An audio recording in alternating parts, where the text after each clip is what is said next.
வணக்கம். தானத்தில் சிறந்தது கண் தானம். ஏண்டா நம்ம இறந்த பிறகு இன்னைக்கு இந்த அடுத்த நொடி என்ன நடக்கும்னு தெரியாத வாழ்க்கை. நம்ம வயசாகி இருக்கிறோமோ இடையில போறோமோ அது ஆண்டவன் கையில் இருக்கு. இறந்த பின்ன இந்த கண்ணை தானம் செய்யறதுனால 2 பேருக்கு வாழ்க்கை கிடைக்குது. ரொம்ப ரொம்ப அது நமக்கு கிடைச்ச பாக்கியம் அப்படின்னு நினைச்சு மாணவ மாணவிகளாகிய நீங்கள் கண் தானம் செய்ய முன் வரணும். மேலும் மாணவ மாணவிகளாகிய நீங்கள் கண் தானம் செய்யுங்க. கண் தானம் செய்வதற்கு உதவுங்க. அக்கம் பக்கத்துல உங்க சுற்றி வாழ்கிற இடத்துல நம்ம சொந்தக்காரங்கள்ல இந்த மாதிரி தவறுகிற நேரத்தில் நீங்களும் கிரியா ஊக்கியா இருந்து கண் தானம் செய்யறதுக்கு ஊக்குவிச்சு அதை உரியவர்களை தொடர்பு கொண்டு உடனடியாக அதை அந்த குறிப்பிட்ட நேரத்தில் அது கண் தானம் கொடுக்கணும். அதனால ஒன்றும் பாதிப்பு ஆக போறதில்லை.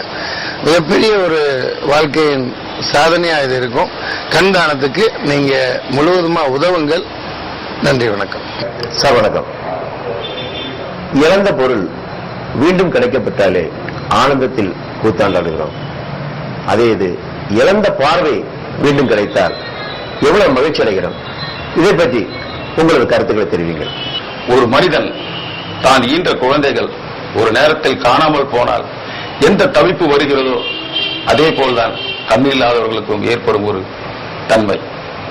அதே குழந்தைகள் மீண்டும் தன் தாய்மார்களுக்கு கிடைக்கும் பொழுது எந்த ஒரு சந்தோஷம் கிடைக்கிறதோ அதே போல்தான் ஒவ்வொரு மனிதனுக்கும் கிடைக்கும் என்ற உறுதியோடு கண்தானம் செய்யுங்கள்.